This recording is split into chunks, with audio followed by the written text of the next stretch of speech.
ئینستیتیوتی ژیار لقی سلێمانی خولێکی ناوازە لە هاویندا ڕادەگەیەنێت.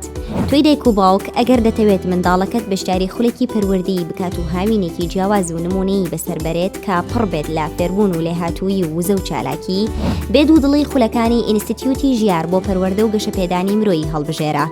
جیاوازترین خولی هاوینە بۆ تەمەنی 7 بۆ 15 ساڵ. خولەکە ئەم بابەتانە لەخۆ دەگرێت: قورئان و قاعیدەی نوڕانی، پەروەردەی ئیسلامی، زمانی عەرەبی، زمانی ئینگلیزی، لەگەڵ هەبوونی چەندین چالاکی هەمەجۆر وەک مەلەوانی، شاخڕەوی، شاریاری.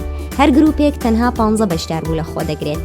لە خولەکەدا پەیوەندی لەگەڵ دایکان و باوکان دروست دەکرێت و بە هەردوو لا پەروەردەی کردداری بەدیدێت. تێبینیە گشتیەکان کۆتا دەرفەت بۆ ناو تۆمارکردن 1/6/2023. خولەکە بۆ ماوەی 3 مانگ بەردەوام دەبێت. گروپەکان بەپێی ئاستی خوێندکار دیاری دەکرێن. هەفتانە 3 ڕۆژ دەوام دەکرێت و ڕۆژانە سێوانە دەخوێندرێت. لەسەر داوای بەشداربووان پاس دابین دەکرێت. دەتوانن لە ڕێگەی بەرکۆدی سەرشاشەکە یاخود لینکی خوارەوە فۆرمی بەشداریکردن پڕ بکەنەوە.